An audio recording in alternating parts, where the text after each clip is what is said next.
En la primera lectura que hemos escuchado de este jueves de la 30ª semana, el apóstol Pablo a los Efesios en el capítulo 6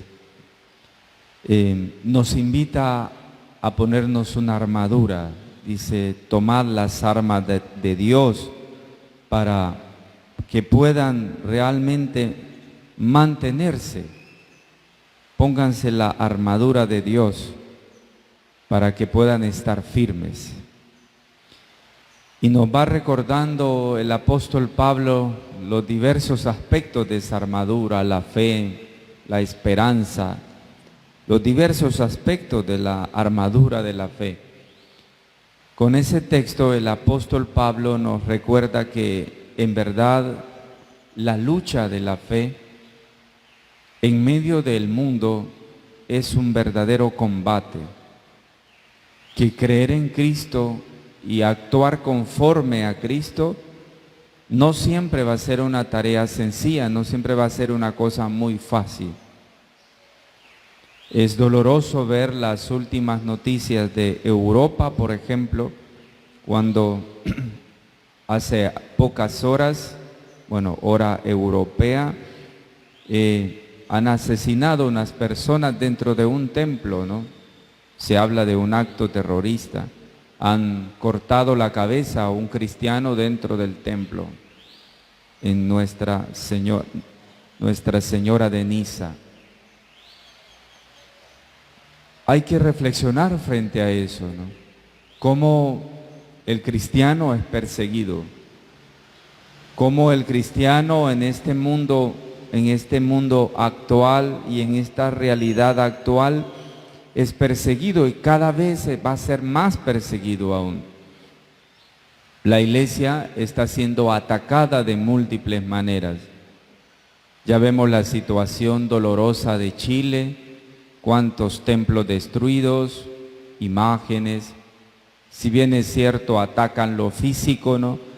En el fondo se trata de un horrendo, podríamos decir, un horrendo odio hacia la iglesia, hacia la institución de la iglesia.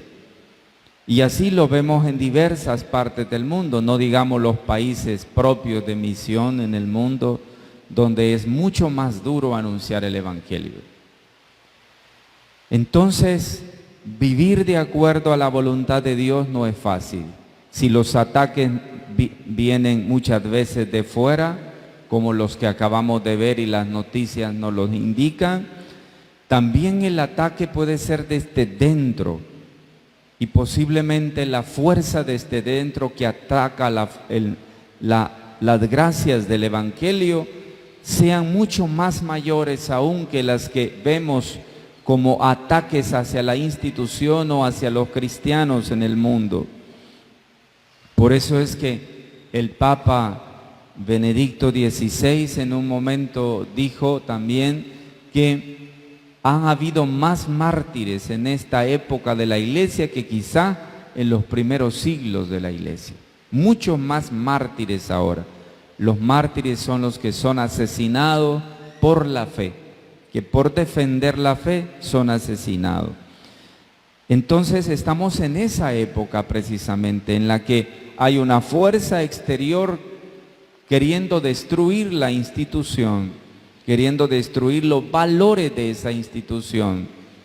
Pero vuelvo a repetir, quizá la fuerza más mayor que ataca la vida de cada persona y de cada cristiano sea interior.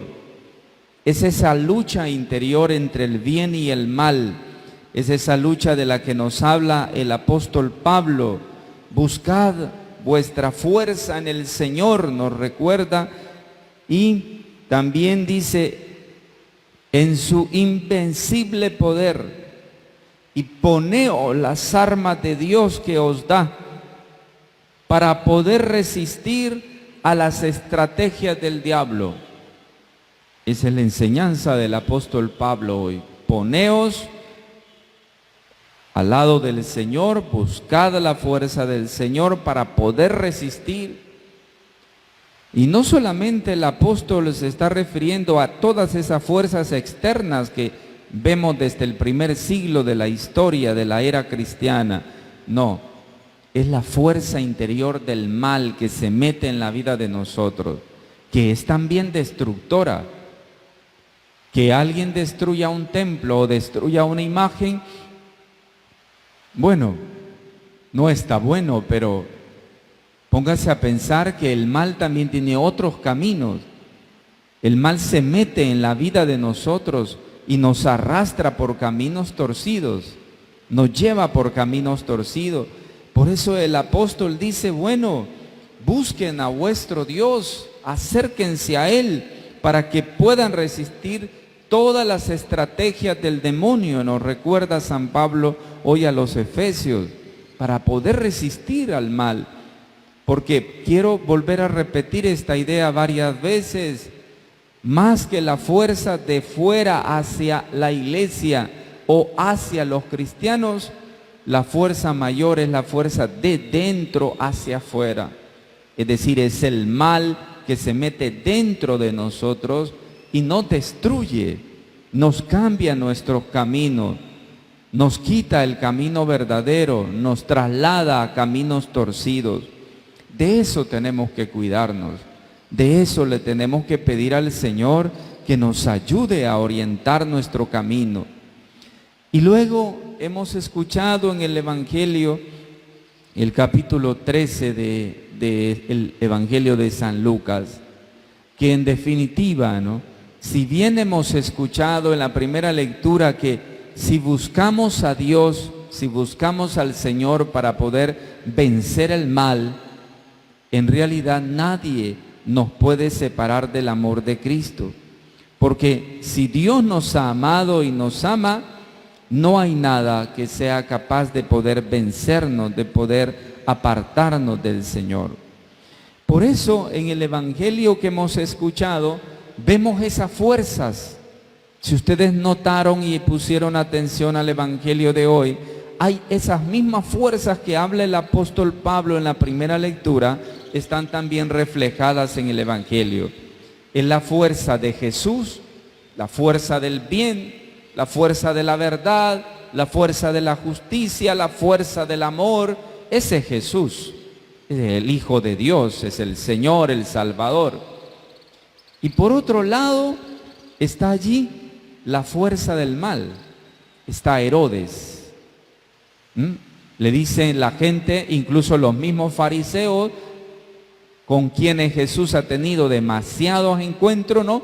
Porque la lucha de anunciar el Evangelio ha sido manifestada también en Jesús como una lucha constante. Siempre estuvo en una discusión con los fariseos, pues ellos mismos ahora son los que le advierten y le dicen, mira, vete de aquí porque Herodes quiere matarte. ¿Ven ustedes esa fuerza del bien y esa fuerza del mal? Siempre va a estar la fuerza del bien y la fuerza del mal. Siempre va a estar. El problema de esa fuerza, vuelvo a repetir, del mal, no es esa que viene de allá para acá. Esa que destruye un templo, que destruye una imagen, incluso ese que quita la vida y que martiriza a tantos cristianos hoy como los últimos en Francia ahora. No solamente de eso. Eso es doloroso y es fuerte también, pero lo de dentro, cuando el mal ya se anida en el corazón de nosotros y la fuerza del mal está dentro de nosotros, destruyéndonos, autodestruyéndonos, perdiéndonos del camino. Esa es la cosa peor, y tal vez esa fuerza interior del mal que nos autodestruye, quizá sea la fuerza más mayor que hay en el mundo. Porque tal vez sabemos muchísimos que hemos permitido al mal meterse dentro y está destruyendo nuestra vida, está destruyendo nuestros valores, está destruyendo la gracia de Dios en nosotros. Y por eso estamos siendo burros, podríamos decir, a la voluntad de Dios. Nos hemos cerrado a la voluntad de Dios verdaderamente. Pero es eso. Hemos permitido al mal anidarse en el corazón. Y con esto, ¿qué quiero decir? Que toda la vida, que todo el tiempo van a haber esas dos fuerzas, la fuerza del bien, la fuerza del mal, siempre van a estar.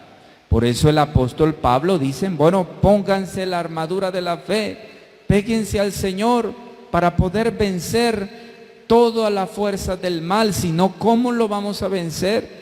¿Cómo vamos a vencer al mal? Por eso entonces es admirable ver la posición de Jesús frente a la fuerza del mal, en este caso la fuerza del mal exterior, que es el caso de Herodes. Él se ve amenazado por el poder. Él se ve amenazado, le podríamos llamar a Herodes, le podríamos llamar el antipoder. Y Jesucristo es él el poder, pero Herodes es el antipoder. Es decir, aquel que verdaderamente destruye el bien o quiere destruir el bien.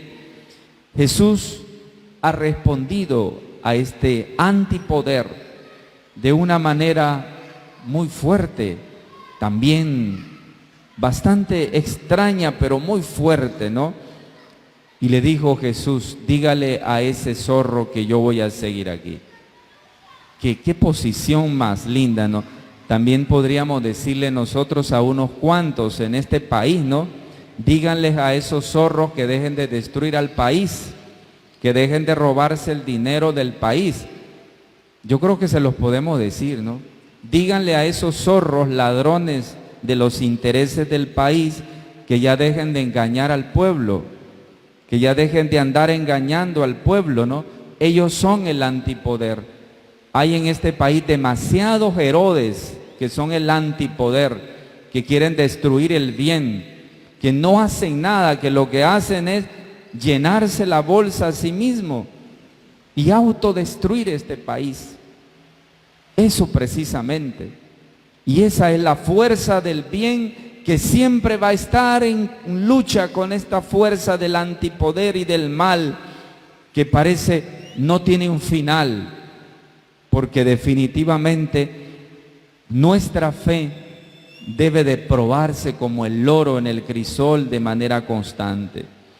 Jesús también en este evangelio de hoy convierte a Jerusalén tal vez en la mayor parábola de la vieja religión, cuando habla de Jerusalén y pronuncia 2 veces, 3 veces la palabra Jerusalén, Jerusalén, Jerusalén, ¿no? Con un énfasis. Quiere decir Jesús, ay Jerusalén, cuántas cosas te hemos enseñado y tú no has entendido nada. Has sido terca para entender. Eso quiere decir esa expresión con signos de admiración en el Evangelio. Jerusalén, Jerusalén, cuánto te hemos enseñado y tú no has aprendido nada. Esa es la advertencia de Jesús a una religión vacía de amor y de Dios, en contraposición al espíritu de la verdad que nos anuncia Jesucristo, al espíritu de la verdad que nos muestra el Señor. Cuando Jesús de Nazaret sea reconocido como Mesías, aprenderán, y Jerusalén y el pueblo judío, cuán estimulante es en verdad la misericordia y el cariño de un Dios que es también Padre, que es un papá. Pidámosle nosotros, mis queridos hermanos, al Señor hoy, en este día que celebramos este santo sacrificio de la misa, que nos ayude a vencer el mal, que nos ayude a vencer los antipoderes, tanto los externos que quieren destruir el bien, como también los antipoderes internos que quieren destruir la gracia de Dios que vive en nosotros. Por eso en el Padre Nuestro el mismo Señor no dice que nos quite el mal, dice líbranos del mal, pero no dice no permita que caigamos en la tentación, libéranos de todo este mal así. No, el Padre Nuestro es, el Señor sabe que el mal va a estar permanente. Lo que el Señor nos ayuda a rezar en el Padre Nuestro es que seamos capaces de ser firmes frente al mal. Por eso dice el Padre nuestro, líbranos del mal. No que el mal se quite, porque el mal va a estar siempre ahí. No, de ese mal que va a estar siempre, sea dentro de nosotros o fuera, líbranos, Señor. Líbranos, como lo repetimos en el Padre nuestro. Por eso entonces hoy supliquémosle al Señor que nos ayude a vencer el mal, que nunca nos apartemos del bien. Así sea. Amén.